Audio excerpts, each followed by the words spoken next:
of the box, membahas apapun yang Anda mau. Indonesia tanah airku cinta, Nusantara merdeka bhinneka tunggal ika. Bersama Awang Ajiwasita dan Om Bob. Greetings to each and everyone. Anytime you meet, I greet anyone. Whether it namaste, assalamu alaikum. Salam, salam, salam. Halo, kita ketemu lagi di Out of the Box, membahas apapun yang Anda mau. Sudah siap di sini Awang Ajiwasita bersama Om Bob. Langsung aja kita mulai diskusinya. Om Bob, beberapa waktu yang lalu kita lihat di berita bahwa polisi melakukan penggerebekan ke kantor-kantor pinjol ilegal. Menurut Om Bob gimana nih? Ya, pinjol itu kan pinjaman online ya. Jadi pinjaman online ini sebetulnya gejala ini sudah muncul lebih dari 1 tahun, ya. Hampir 2 tahun ini memang itu sudah marak, ya. Sebelum ada yang namanya pinjol ilegal, ya itu ada pinjol yang resmi, ya.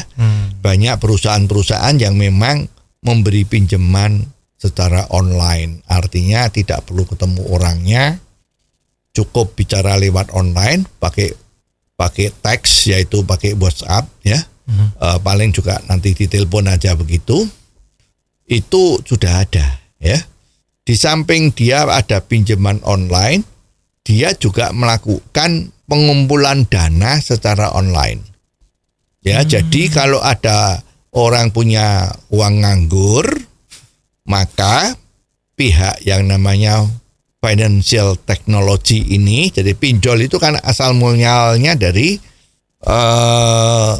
pinjam meminjam uang secara teknik, secara online yang diartikan atau diistilahkan dengan financial technology.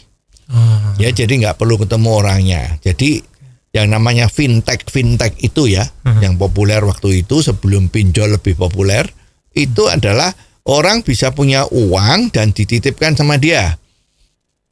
Jadi dia membuka, sekarang ada perusahaan yang membutuhkan dana 400 juta. Ya, dia akan dipakai selama 10 bulan. Siapa yang punya dana, silahkan menyetor melalui rekening dari fintech tadi itu. Ya, ada banyak gitu. Ada yang namanya, kalau nggak salah itu namanya Dana, ya. Terus ada juga yang namanya Investri, ya. Macam itu. Ada beberapa yang ini resmi. Artinya resmi itu terdaftar sebagai perusahaan di Indonesia. Nah, itu kita bisa masuk. Oke, ada yang butuh 400 juta, saya punya duit 5 juta. Saya boleh ikut mendanai melalui fintech tadi itu. Ya, dia juga sudah ada hitungannya, bunganya berapa, nanti cara nyicilnya gimana, itu sudah rapi ada di sana. Otomatis semua. Jadi kita bisa menternak uang kita di sana untuk menikmati hasilnya. Nanti setelah 10 bulan tadi itu, ya apa yang dijanjikan itu akan dilunasi semua. Nah, sebaliknya yang pinjem itu juga melalui fintech ini. Tadi kan saya katakan itu ada perusahaan yang butuh 400 juta. Lah ini yang menyeleksi perusahaan ini butuh 400 juta tadi itu ya fintech tadi itu.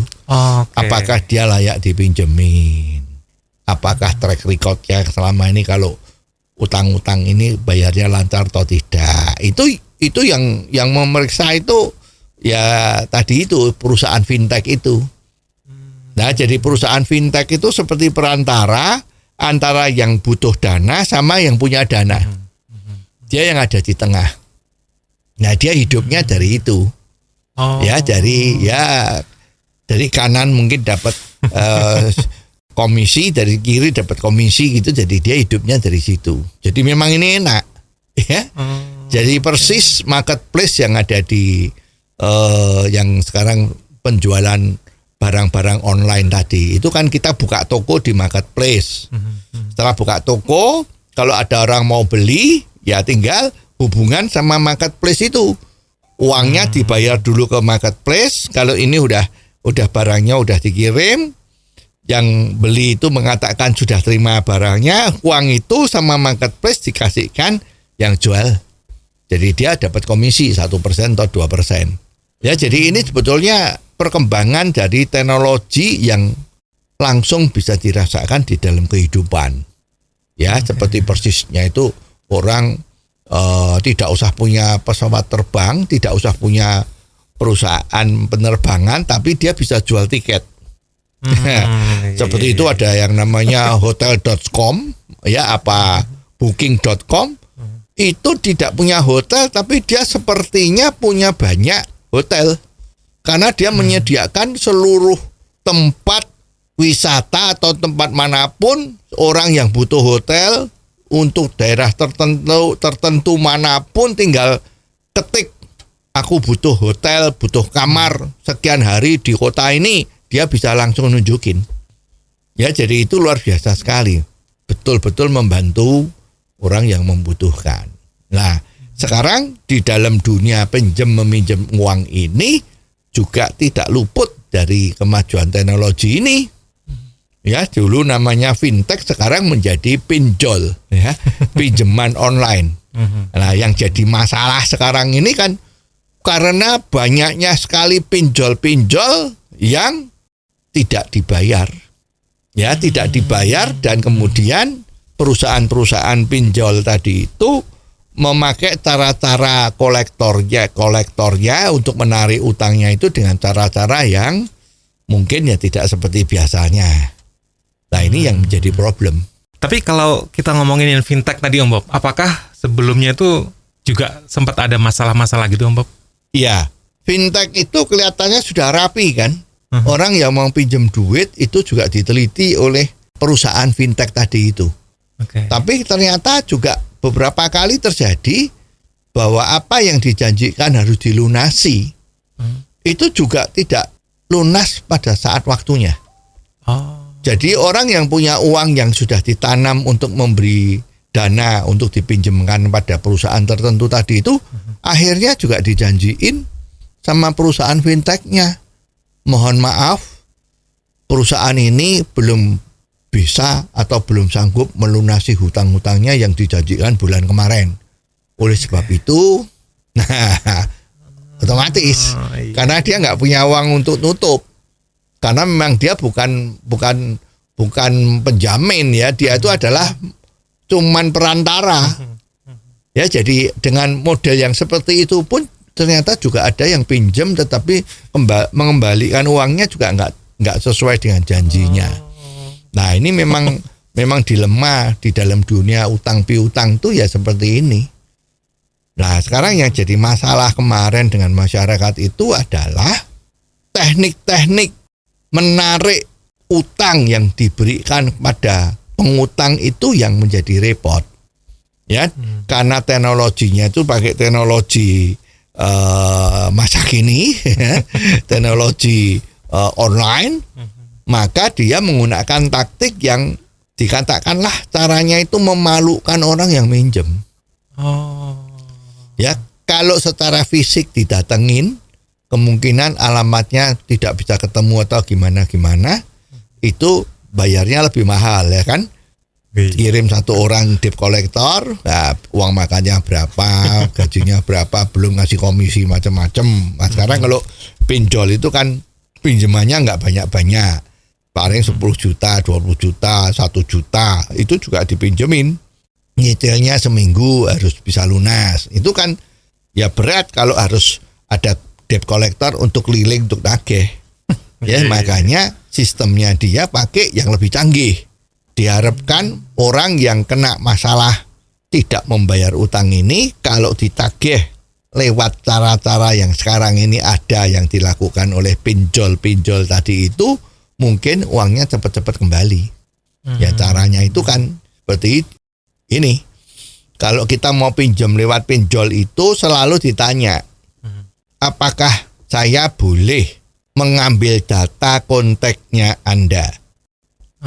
Di handphone. Ya, artinya minta legalitas.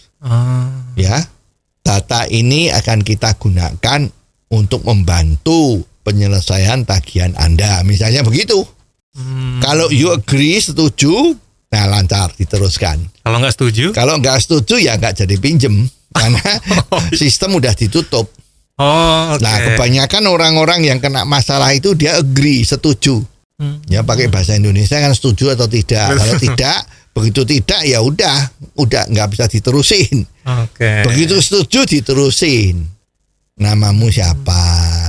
Bisa nggak selfie fotokopi KTP, selfie KTP dengan wajah you, ya terus macam-macam, ya terus tanyain mau pinjam berapa duit, ya misalnya kita bilang saya mau pinjam 5 juta. Biasanya dijawab 1 juta. Ya, mau lihat dulu ini orang ini memang pembayarannya lancar atau tidak.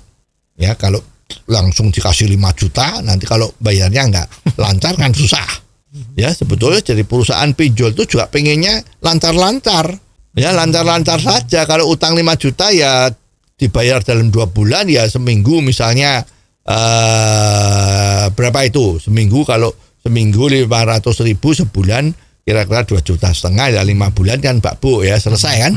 Jadi seminggu bayar 500.000 misalnya begitu. Ya itu dia lebih seneng ya, karena nggak usah terlalu banyak energi untuk nagih, karena orang yang pinjam itu konsekuen. Nah biasanya mau pinjam 5 juta cuman dipinjemin 1 juta. Dilihat karakternya ini memang bayar utangnya lancar nggak. Kalau bayarnya utang lancar, nah dipinjemin lagi. Bahkan kalau you pinjemnya memang perlu 1 juta dan you dipinjemin 1 juta ternyata lancar, you nggak mau pinjam lagi aja ditawari.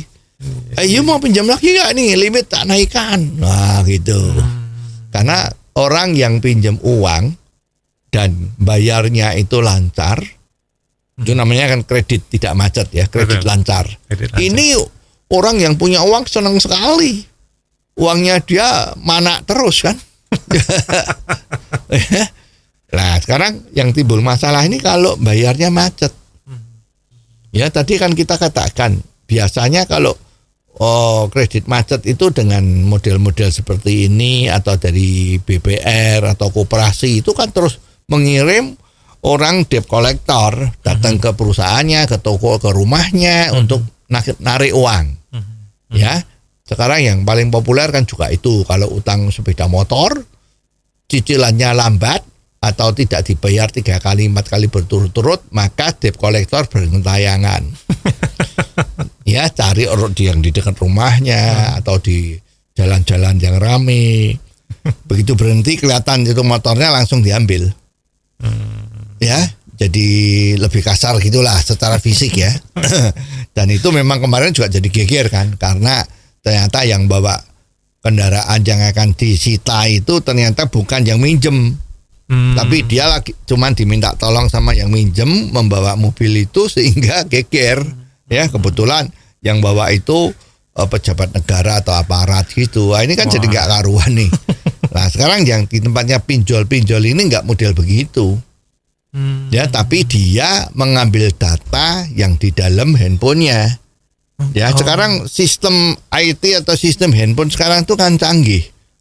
Ya, begitu kita ada kontaknya, dia bisa mengambil data-data yang ada di handphone kita. Yang paling mudah diambil kan data kontaknya. Jadi kalau seorang yang pinjam itu adalah seorang karyawan, di dalam itu kan sering-sering ada kontak handphonenya dari bosnya. Betul. Nah, jadi kalau ini nanti yang pinjam ini nggak bisa bayar, pinjol ini akan menghubungi lewat kontaknya itu kepada bosnya. Biasanya kalau kita masang nomor telepon di handphone kita itu kan sering dikasih kata-kata julukan kan. Iya betul. Nah, misalnya ini namanya si Bawor. Nah, karena dia jenggotnya banyak, maka kita ngomong walaupun namanya Handoko, supaya kita nggak lupa Handoko Bawor jenggoten misalnya begitu. Kadang-kadang kalau namanya misalnya Sindu, wah ini bosnya bos gue, nah gitu kan, Sindu. Nah dari dasar itulah yang perusahaan pinjol tadi itu menelusuri, oh ini bos gue, namanya Sindu itu bos gue. Lah dia WA ke Sindu ini, bos ini anak buahmu namanya ini pinjam uang sama kita, janjinya nggak bisa dipegang, tolong bisa dibantu untuk ditagihkan. Ngono kan? Nah biasanya si Sindu tadi itu kaget, loh kok dia bisa tahu saya, dan itu anak buah saya betul namanya itu. Wah, ini canggih nih. Terus dia nanya sama si yang utang tadi, "Hei, lu memang utang sama ini gitu kan? Kenapa nggak dibayar? Malu-maluin perusahaan kita dong." Wow. Nah, pasti pesannya aja dibayar dong. Nanti dipikir perusahaan kita itu tukang ngemplang gitu kan. Nah, terpaksa dia bayar. Ya kalau itu terjadi ya pinjolnya juga seneng kan? Karena dia dapat debt collector gratis ya. Iya. Oke. Karena pakai teknologi tadi itu. Nah sekarang ada jalan lain yang lagi, misalnya udah seperti itu kok masih tetap nggak mau bayar, kok masih nggak mau bayar nih, ya kan? Wah, pinjolnya juga nggak kurang akal, dia cari lagi kontak-kontak yang lain, ya mungkin ada nama cewek atau nama pacarnya. Nah ngomong aja, awas ya, lu jangan main-main sama siapa tadi itu, karena dia pinjam uang sama kita, jadi jangan mau kalau you diajak pacaran sama dia, misalnya begitu. Wow. Oh ya, jadi nanti pacar itu kan ketemu sama yang utang. Lu utang ya? Utang terus kok nggak bayar ya? Nah, takut kan? Oh bayar kok saya lah bayar lagi. Ya, masih banyak cara-cara yang seperti itu. Ya, ada juga yang maki-maki. Misalnya namanya bukan lagi Sindu, namanya misalnya Joni. Oke. Atau dia WA, "Mas Joni, ini temanmu ini kok kurang ajar." Ya, kamu punya teman seperti ini, apa kamu nggak bisa mendidik dia supaya bisa bayar utangnya? Wah, Joninya kan marah. Ini nggak kenal kok apa kok macem-macem. Wah, terus yang utang dipanggil lagi. "Lu punya teman ini kok kurang ajar?" "Oh ya Pak, karena saya memang utang gitu." "Lah kamu utang kok gini sih? Utang kok bawa masalah sama saya?" Lah, itu dengan cara-cara itu diharapkan yang utang itu bisa bayar. Tuh, ada yang sadis lagi. Di dalam handphone itu kan sering-sering ada foto-foto yang bersifat pribadi. Ya kalau dia bongkar-bongkar ketemu yang bersifat pribadi, ya pribadi itu menjurus ke yang istilahnya gambar kuning itu ya.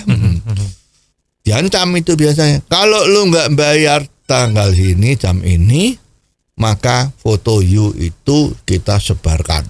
Wow.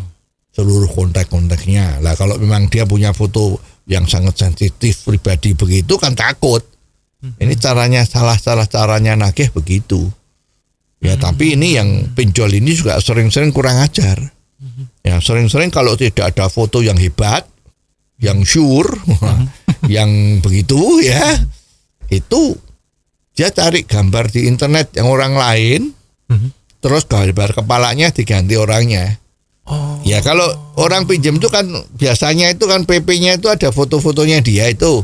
Lah gambar yang tidak senonoh tadi itu diedit, kepalanya diganti sama gambarnya dia, diancam. "Ini lu ada foto ini, kalau lu nggak bayar ini gua sebarin." Nah, ya jadi caranya itu macam-macam seperti itu yang membuat orang jadi panik.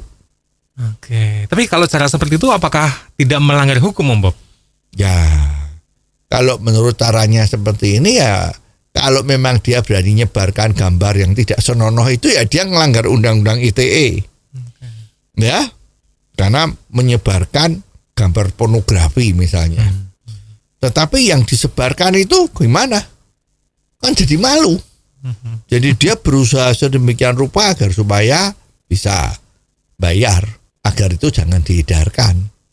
Jadi ini terlibat masalah yang namanya pemerasan, karena nggak bisa bayar diperas, kalau enggak lu kena masalah seperti ini. Jadi memang ini dilema. Ya pemerintah tangkap ini ya betul, ya jadi ditangkap betul bahwa ini nggak boleh terjadi. Tapi seperti apa yang dilansir oleh media-media itu dan semua orang ngomong, mati satu tumbuh 1000. Karena bisnis online pinjol ini untungnya luar biasa banyaknya. Ya, kalau bunga bank itu kalau kita pinjam itu setahun kira-kira 8%, 10%. Tapi kalau kamu pinjam sama pinjol ini, satu hari itu bunganya mungkin 1%. Jadi sebulan itu 30%. Wow. Jadi semua yang punya dana itu asal cara nagihnya tuh bisa kembali masih oke banget. Misalnya dipinjemkan 50 juta, yang bisa ngelunasi 25 juta, tapi bunganya kan sebulan 30%. Ya, jadi masih untung karena kalau kita pinjam bank 10% setahun, ini sebulan dia dapat 30%. Yang bayar separuh orangnya, total uang yang dibayar itu separuh juga masih untung. Jadi mereka pada senang berusaha seperti ini. Tapi kenapa bisa gitu ya? Kan peminjam ini sudah tahu kalau bunganya tinggi di pinjol. Ya makanya ini memang harus dilakukan pendidikan. Orang yang mau minjem duit itu juga otaknya nggak dipakai. Ya, mosok dengan bunga sebulan 30%, sebulan 30%, masa masih mau pinjem? Ya ini juga repot kan? Jadi pendidikan itu harus dilakukan supaya jangan mau seperti ini. Ceritanya itu kalau bahasa Jawanya itu dikoplonin. Ya. Nah, tapi ya gimana lagi ya? Nah, sering-sering juga yang pinjem itu juga sering nakal. Loh, ini pinjem duit kok gampang setengah mati ya? Gua pinjem aja, kalau gua nggak mau bayar dia mau apa? Wah, dia kan nggak tahu kalau dia pakai taktik seperti itu. Ya karena sudah biasa kalau orang pinjem duit ngemplang itu biasanya ya udahlah, yang punya uang bilang ya udahlah, mau apa lagi, uang udah dipakai, uang juga nggak ada, mau apa lagi. Biasa banyak yang begitu. Ya, mau dilaporkan polisi atau aparat juga susah. Uangnya nggak seberapa, ongkosnya untuk wirawiri, nanti dipanggil sidang, dipanggil macam-macam juga membuat banyak energi terbuang. Jadi biasanya kalau ada utang piutang seperti ini, biasanya yang punya uang tuh sering ya udahlah cinceng gitu. Nah ini jadinya begini ya, dengan teknologi baru ini nekat. Nah ini memang ya susah. Jadi kalau sekarang mau ditindak itu betul. Cuman masalahnya kalau sudah ditindak seperti ini itu ada jalan keluarnya enggak? Nah ini kan case-nya utang yang tidak terbayar. Apakah ini hanya terjadi di ranah pinjol ini aja ya Om Bob? Ya ini sebetulnya kalau soal utang piutang dan bayar tidak bayar ini di Indonesia itu banyak sekali terjadi. Ini kan masuk ranahnya perdata. Oke. Ya, jadi kalau ranahnya perdata itu tidak ada yang namanya hukuman fisik. Ya kalau pidana itu kan melanggar hukum pidana itu bisa masuk penjara, bisa dihukum. Betul. Tapi kalau sudah perdata, utang piutang ini adalah ingkar janji karena kepercayaan. Jadi kalau sekarang you misalnya pinjam uang dengan saya dan saya kasih pinjaman sama you, dasarnya kan percaya sama you. Betul. Percaya kalau mau bayar. Nah, setelah dipinjemi ternyata nggak bayar. Nah ini masalahnya, ini menjadi masalah perdata bukan pidana. Tapi kalau saya memukul you, membunuh you, melukai you itu pidana, melanggar hukum, jadi harus masuk penjara. Itu pidana itu seperti itu. Nah, rupa-rupanya ini hukum perdata kita ini ada kekurangannya. Ya, jadi orang kalau misalnya sekarang saya utang sama seseorang itu misalnya utang 100 juta. Oke. Ya, atas dasar kepercayaan. Pinjol itu kan kepercayaan. Cuman ketemu orangnya aja enggak, ya kan? Ya, betul. Terus kalau nggak bisa bayar gimana? Ya karena kepercayaan. Kalau ditanyain yang minjem, loh kamu pertama nggak bayar, saya mau bayar, tapi uang saya nggak ada. Gimana udah saya pakai? Ya gimana? Ya janji lagi, ya kah? Sekarang saya akan cicil. Nah sekarang kalau kita utang sama orang 100 juta, terus pada saat ditagih, ya saya akan bayar, bukannya saya nggak mau bayar. Jadi secara hukum saya nggak salah karena utang saya mau bayar. Cuman bayarnya ini bagaimana? Ya udah, kalau utangnya saya 100 juta, aku hanya sanggup bayarnya sebulan 1 juta. Nah yang punya uang 100 juta dipinjemin ini ya kepalanya sakit. 100 bulan baru kembali. Dan gitu. Ini yang menjadi lemah. Maka semua perjanjian utang piutang itu ada jaminannya. Jaminannya apa? Ya tadi kalau pinjam sepeda motor, ya beli sepeda motor itu jaminannya sepeda motor yang dipakai itu. Oke.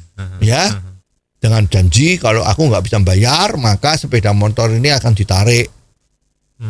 Nah dan selanjutnya ya akan dijual untuk bayar utangnya. Kalau dijual utangnya harganya lebih tinggi dari hasilnya, lebih tinggi dari jumlah utangnya, maka sisanya dikembaliin. Kan seneng. Ya tahu udah pakai kembali susuk lagi gitu kan. Tapi kenyataannya ya nggak seperti itu. Kenyataannya kan ya yang minjemi duit itu juga nggak goblok ya. Jadi dia oke, setelah dipotong ongkos-ongkos penagihan dan macam-macam. Biasanya jatuhnya juga habis uangnya. Kalau kurang malah pasti kurang, harus bayar lagi misalnya begitu ya. Nah, inilah yang menjadi celah-celah hukum bagi orang yang minjemin. Jadi sekarang orang yang minjem posisinya itu lebih menang daripada yang meminjamin. Orang yang pinjem lebih menang daripada yang minjemin. Iya, posisinya secara hukum. Saya mau minjem, kan you percaya sama saya. Betul. Kalau saya nggak bisa bayar itu ya itu namanya halangan. Ya. Apes. Bukannya saya tidak mau bayar, saya mau bayar. Tapi kemampuanku nggak ada karena rugi bisnis saya. Ya itulah makanya bank kalau ngasih pinjaman selalu pakai tanda tangan notaris. Yang dijaminkan selalu minta harta tidak bergerak. Rumah atau tanah. Ada perjanjiannya kalau tidak bisa bayar dalam sekian, maka tanah ini akan diserahkan kepada bank bersangkutan untuk dilelang. Dijual untuk membayar utangnya. Itu pakai seperti itu. Ya, jadi makanya kalau kita mau utang sama bank itu lamanya setengah hidup. Ya, minta ampun deh. Nanti dikirim orang dilihat dulu tanahmu di mana, bangunannya kayak apa. Nanti setelah itu panggil appraisal untuk menilai kira-kira ini uangnya kalau dijual berapa. Itu pakai biaya semua, yang bayari itu juga yang mau pinjem ya. Yang mau minta kredit itu yang membayarin. Nah kalau seperti bank itu aman, karena begitu lu nggak bayar ya itu barangnya dijual, karena sudah pakai perjanjian macam-macam. Ini prosesnya lama. Nah kalau pinjol, prosesnya 10 menit uang turun. Rekening bankmu berapa? Oke ya, ini udah setuju ya. Oke, uangnya masuk langsung. Sekarang ngomong 10 menit uangnya udah datang, bisa dipakai langsung. Tapi kalau akhirnya tidak terbayar terus gimana dong itu? Nah makanya ini kan juga high risk high return. Bunga 30% sebulan, tapi kalau nggak dibayar gimana? Kan harus ditagih dengan macam-macam cara Abu Nawas itu kan. Ya, dengan halus reso, dengan WA kepada bosnya atau temennya. Kalau masih nggak mau bayar lagi, tembak pakai jurus terakhir, gambar porno tadi itu. Wah kan malu orang. Ya, jadi sebetulnya ini ya repot, dilarang ya dilarang. Tapi sekarang kebutuhan orang mau pinjam uang yang cepat tuh gimana? Kan harus ada solusi dong. Kenapa ini tidak terjadi di luar negeri? Pertanyaannya kan gitu. Ya di Hong Kong itu industri finansial, artinya itu perusahaan-perusahaan pembiayaan itu tumbuhnya luar biasa. Karena orang kalau mau beli rumah, mau beli sepeda motor, mau apapun asal butuh duit itu mau pinjam gampang. Ya, di sana tinggal pinjam, oke. Dinilai oke, yuk caranya bayar gimana? Gampang aja ya ngomong sebentar. Kalau sudah oke, ya kasih. Relatif jaminan itu tidak menjadi yang utama. Yang utama itu personal garansinya. Jadi kalau orang track recordnya bagus, selama ini bisnisnya benar, selama ini kalau utang bayarnya lancar, itu dipercaya diberi utang. Pengusaha kecil tetapi dia mempunyai kemampuan berusaha yang hebat, memang sepertinya kurang modal, ya banyak orang yang mau ngasih modal. Itu. Nah, kalau di Indonesia enggak. Di Indonesia dilihat jaminannya berapa. Kalau jaminanmu 100 juta misalnya, ya mungkin yang ada yang dijaminkan emas ya. Emas sekarang misalnya 1 gram 1 juta. Kalau punya 1 kilo kan 1 miliar nih. Pergi ke bank, bang, aku punya 1 kilo emas nih, aku mau pinjam duit nih buat usaha. Oh ya, oke, Mas, oh ya, diperkirakan emas kan harganya nggak merosot kan. Kalau 1 miliar ya udahlah, lu saya kasih pinjaman 600 juta. Dia juga nggak mau ngasih pinjaman lebih, takut dia nggak bisa bayar, dia jual emasnya rugi, begitu kan? Nah, makanya kasih cuman 60%. Dengan harapan dia punya perhitungan ini nggak turun, emasnya nggak akan turun. Saat turun-turunnya ya mungkin ya nggak sampai 600, paling 800 lah ya kan, masih tahan. Macam-macam nggak bayar ya dijual itu emasnya, kan seperti itu, ya kan? Nah susah, artinya hanya pengusaha atau orang kaya yang dikasih duit pinjaman. Orang yang punya kehebatan tertentu, hebat-hebat tapi nggak punya modal, nggak bisa pinjem karena yang diminta jaminan. Ini kan susah. Maka kita harus ikut negara-negara yang maju itu bagaimana sistem perbankannya sana. Ya kalau di sana itu pinjem itu yang dilihat bukan jaminannya tapi prospek bisnisnya itu gimana. Ya kalau pinjem barang-barang konsumtif misalnya mau kredit rumah. Oke. Ya dilihat aja gaji lu berapa. Yang buat nyicil berapa. Itu sudah ada semacam rumusnya. Orang tuh kalau penghasilannya sudah di atas garis kemiskinan ya. Kalau yang namanya garis miskin kan gajinya pas-pasan buat makan sama buat sewa rumah itu udah habis dan nggak bisa bayar rumah ya kan. Nah maka kalau itu sudah dinilai. Oh kalau ini dia punya penghasilannya sekian. Oke, dia kalau sanggup nyicil ya paling 10-20% dari gajinya. Misalnya begitu, itu sudah ada ukurannya. Sudah ada riset yang benar. Udah dikasih. Tapi kalau di sini kan enggak, jaminannya apa? Itu kan dipertanyakan terus. Terutama pengusaha. Nah ini harus dicari. Di mana letak titik lemahnya kita? Itu kan di luar negeri bisa. Tapi di Indonesia kok tidak bisa tuh sebabnya apa ya? Ya memang. Itu kalau di luar negeri kan gimana ya? Yang pertama adalah cara memandangnya uang itu untuk apa? Ya, di luar negeri merasa uang ini membantu rakyat kecil yang kekurangan modal. Tapi mempunyai kemampuan untuk bisa menghasilkan uang. Ya, maka dia berani. Ya, jadi artinya pihak perbankan di luar negeri itu juga termasuk yang berani ngambil risiko. Ya, jadi ilmu sekolahnya itu dipakai. Ora, ini kalau usahanya seperti ini, dia kerjanya begini, situasinya begini, bisa dapat penghasilan sekian, untuk ongkos-ongkosnya sekian, berarti dia untungnya sekian. Itu pakai ilmu kan, bisa dihitung dengan betul. Kalau demikian sangat masuk akal kalau kita harus ngasih pinjaman sama dia. Karena di banking bisa bayar bunganya, juga bisa nyicil babonnya. Itu pakai ilmu. Tapi kalau di Indonesia ada yang ngomong nih pengalaman-pengalaman. Kalau pinjam duit ke bank, yang ditanya dulu kan jaminannya apa. Baru setelah itu usahanya. Ya, kalau sudah ada jaminannya, usahanya itu misalnya tidak visible, artinya tidak memungkinkan seperti itu kadang-kadang tuh dibuatkan visible study-nya oleh banknya. Oh baik, kalau begitu supaya ini lolos, saya bikinkan perhitungannya ya supaya disetujui sama pimpinan saya, gitu. Oke. Jadi yang penting jaminannya ada enggak? Ini yang menyebabkan orang-orang yang nggak punya modal nggak bisa maju karena nggak bisa dipinjemin bank. Itu satu.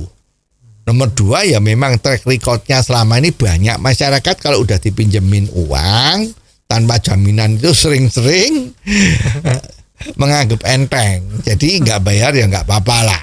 Ya seperti ini. Ya, toh saya kalau nggak bayar ya gimana lagi gitu kan? Ya nggak bisa apa-apa. Yang punya duit yang minjem ini nggak bisa apa-apa karena kan konsep dari pinjam meminjam itu kan kepercayaan. Ya kepercayaan kalau nggak tepat janji ya udah namanya juga kepercayaan ya direlakan saja kan konsepnya kan direlakan gitu. Kalau udah direlakan gitu kan susah ya, jadi ini repot. Kemarin contohnya itu Indonesia waktu geger-geger krisis ekonomi tahun 97-98 itu kan ada BLBI, bantuan likuiditas Bank Indonesia. Ada banyak sekali bank yang bangkrut, terus dipinjami duit sama Bank Indonesia agar supaya banknya tidak bangkrut, ya bisa selamat. Sampai hari ini udah berapa tahun nih? 20 lebih, hampir 30 tahun, ya 70, wow udah berapa tahun nih? Itu kan masih ribut aja katanya kok masih nggak dibayar gitu kan? Ini yang repot. Ya jadi memangnya kalau kita ngomong bahwa kenapa dunia perbankan kita ini atau dunia pinjam meminjam di negara kita ini kenapa tidak smooth? Sekarang pemodal yang punya uang banyak itu kalau mau minjemin sama pengusaha juga mikir kalau nggak dibayar gimana? Ini yang mengakibatkan ekonomi kita walaupun banyak orang pinter tetapi jalannya itu nggak lancar. Terbentur modal. Kalau kita cari pengusaha yang sukses di kota-kota kecil itu, kenapa usahamu nggak digedein? 80% jawabnya terbentur modal, nggak punya. Sekarang kalau kita mau besar, nggak ada modal gimana? Wah, pemerintah selalu ngomongnya, kenapa tidak pinjam ke bank? Nah, kalau pinjam ke bank, yang ditanyain apa? Jaminan. Jadi kembali. Kalau nggak kaya, you nggak bisa dapat pinjaman. Karena banknya juga takut. Kalau nggak bayar gimana? Nah, pemerintah tuh harus memikirkan gini. Supaya bottleneck ini, ya jadi tempat-tempat yang paling susah ini, bagaimana kita menguraikan titik buntunya ini. Tali yang susah dibuka ini gimana? Pengusaha punya kemampuan, tapi nggak punya modal. Bank mau minjemin kalau kamu punya uang, artinya punya aset untuk dijaminkan. Ini kan nggak bisa. Berarti harus apa? Kepercayaan. Kepercayaan supaya tidak ingkar janji gimana? Ya kan? Nah kalau hubungan perempuan sama laki-laki itu kan kepercayaan supaya nggak diingkari janji kan. Bagaimana kalau kita married dulu? Nah, pergi ke catatan sipil dulu, tanda tangan bahwa kita ini dinyatakan sah sebagai suami istri. Baru dilanjut. Ya, tapi ini gimana? Apa yang harus dilakukan pemerintah agar supaya jalan buntu ini bisa selesai? Ini yang harus dipikirkan dengan benar. Nah, kalau kemarin masalah BLBI, pemerintah kan juga pusing. Menyempatkan membuat satgas, satuan tugas khusus penagihan BLBI. Ini hasilnya gimana? Ya ada, tapi sedikit ya. Utangnya triliun yang sudah dibayar berapa puluh miliar itu. Karena secara hukum nggak bisa diambil tindakan. Jadi sebetulnya semua masalah itu bisa diselesaikan tidak melulu dari perbankan doang. Tapi juga dari sisi hukum itu harus bisa beres. Jadi yang punya uang mau minjemin gampang, ya yang pinjem juga nggak berani nekat. Karena ada konsekuensinya, bukan cuma saya mau bayar tapi nggak punya duit. Ya. Sekarang kita ambil contoh yang paling gampang itu misalnya di Pulau Bali. Oke. Pulau Bali itu turis-turis, apalagi kita yang dari Pulau Jawa ya, mau main ke Pulau Bali, itu kita kan nggak bawa mobil, naik pesawat misalnya atau naik bis umum gitu kan. Sampai di sana kita butuh kendaraan. Sana banyak sekali sewa mobil atau motor. Itu nggak usah dimintai macam-macam, nggak usah suruh ninggal KTP macam-macam. Oke, saya mau sewa. Oke, nanti kalau udah selesai, oke, kalau you di Denpasar kendaraan boleh ditinggal di Gilimanuk di pelabuhan sana mau nyebrang, atau boleh ditinggal di lapangan terbang Ngurah Rai karena dia udah mau pulang negaranya atau pulang kota lain naik pesawat terbang. Tapi dia butuh kendaraan yang sangat fleksibel di sana, jadi nyewa. Dibayar dulu, ya kan? Itu nggak usah macam-macam, nggak usah bayar jaminan macam-macam.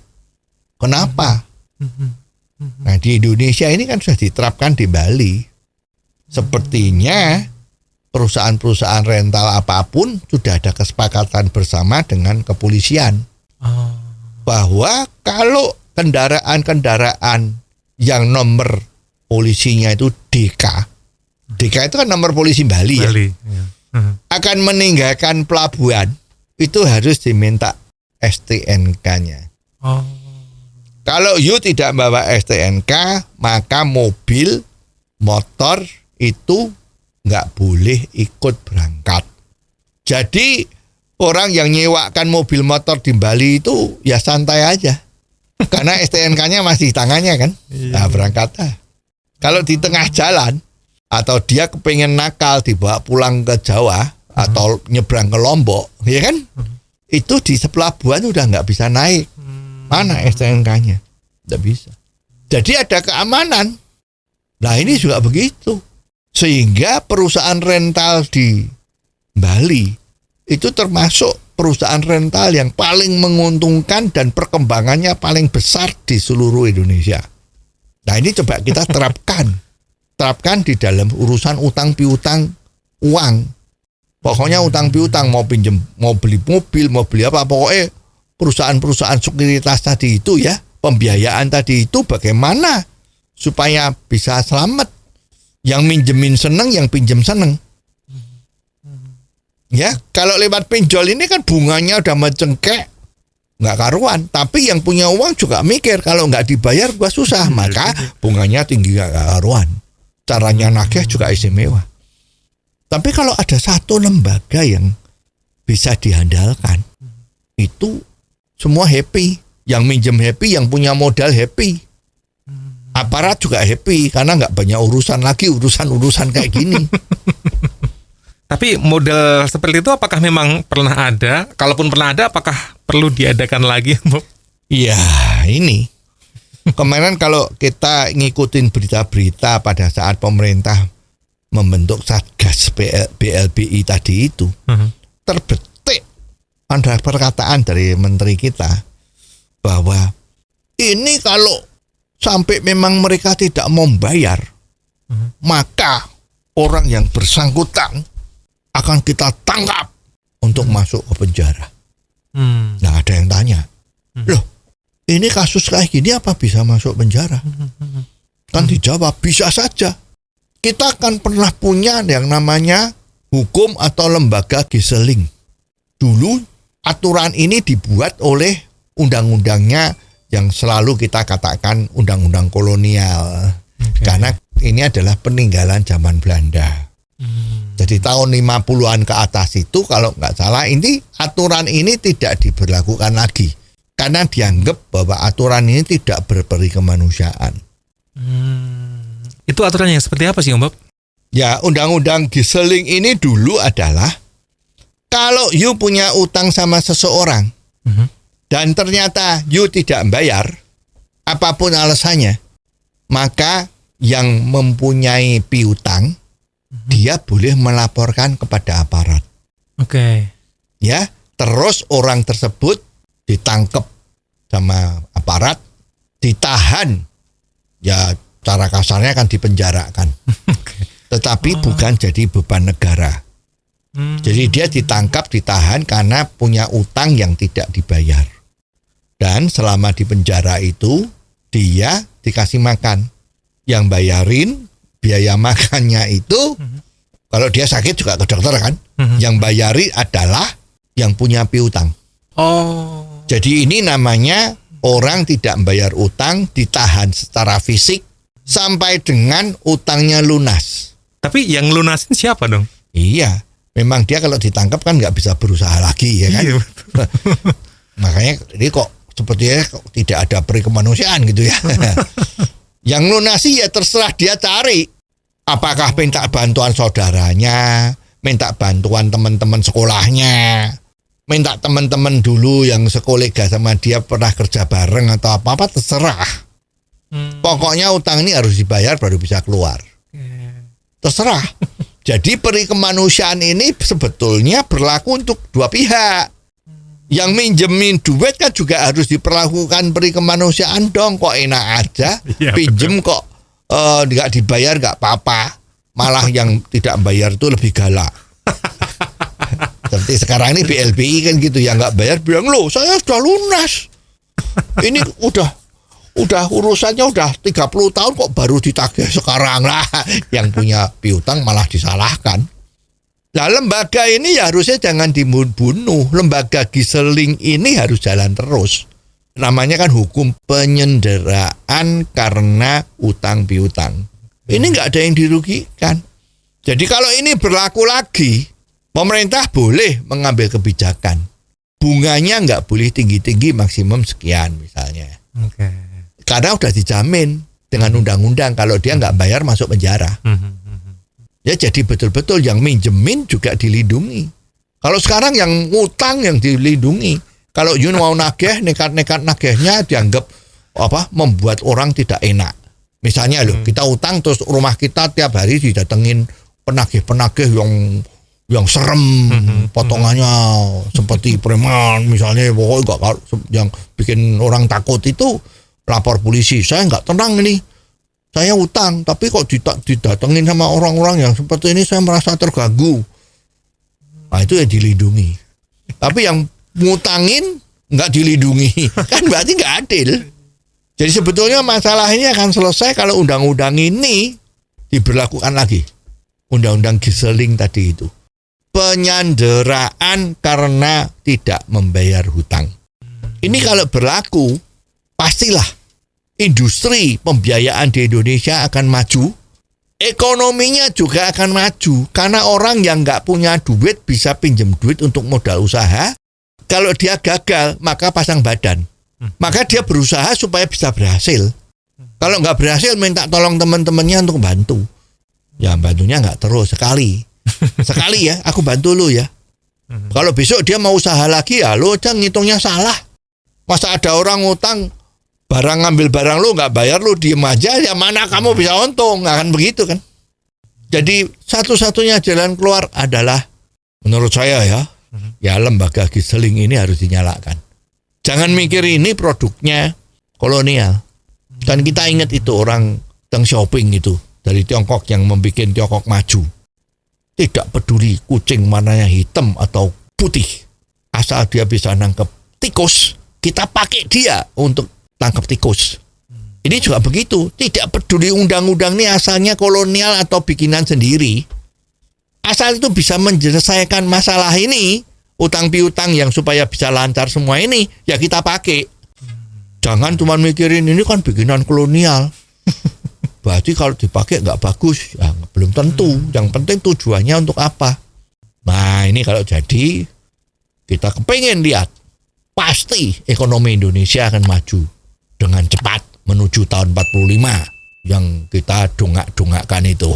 Oke, dan sampai di sini episode kita kali ini. Terima kasih atas kebersamaan Anda. Jangan lupa kalau Anda punya komentar tentang apapun juga yang bisa kita bahas di sini, langsung aja kirim WhatsApp ke 0878 5590 7788. Jangan Anda lewatkan Out of the Box versi singkat atau pendek dalam program Underline yang setiap hari disiarkan di radio kesayangan Anda ini. Ikuti juga YouTube channel Om Bob Indonesia. Sampai ketemu di episode selanjutnya, Awang Ajiwasita bersama Om Bob. Tentunya di Out of the Box membahas apapun yang Anda mau. Out of the Box, membahas apapun yang Anda mau.